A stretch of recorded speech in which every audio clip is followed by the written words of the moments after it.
പരിശുദ്ധ പരമദിവ്യകാരുണ്യീശോയ്ക്ക് എന്നേരവും ആരാധനയും സ്തുതിയും പുകഴ്ചയുണ്ടായിരിക്കട്ടെ. ഇന്ന് നവംബർ മാസം 10-ാം തീയതി തിങ്കളാഴ്ച.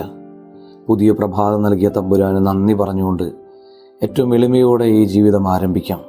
ഈ ദിവസം മുഴുവനും കർത്താവിൻ്റെ സംരക്ഷണം കൂടെ ഉണ്ടാകട്ടെ. മത്തായി സുവിശേഷം 19-ാം അധ്യായം 22-ാം വചനം ധ്യാനിക്കാം. ഈ വചനം കേട്ട് ആ യുവാവ് സങ്കടത്തോടെ തിരിച്ചുപോയി. അവന് വളരെയേറെ സമ്പത്തുണ്ടായിരുന്നു. തൊട്ടടുത്തെത്തിയിട്ടും സ്വർഗരാജ്യം നഷ്ടപ്പെട്ടു പോയൊരു മനുഷ്യൻ. സമ്പത്തിൻ്റെ ഉടയവനേക്കാൾ സമ്പത്തിനെ സ്നേഹിച്ചുപോയി അവൻ. സ്വർഗരാജ്യം സ്വന്തമാക്കാൻ എല്ലാ സാധ്യതകളും ഉണ്ടായിരുന്നിട്ടും ചില ബന്ധങ്ങൾ, ചില തഴക്കദോഷങ്ങൾ, ചില ദുശീലങ്ങൾ വിട്ടുപേക്ഷിക്കാൻ തയ്യാറാകാതെ വരുമ്പോൾ നമുക്കും ആ ധനികൻ്റെ സ്ഥിതി തന്നെ വരും. കർത്താവേ, അങ്ങയേക്കാൾ വലുതല്ല ഈ ഭൂമിയിൽ ഒന്നും എന്ന തിരിച്ചറിവ് നൽകി ഞങ്ങളെ അനുഗ്രഹിക്കണമേ.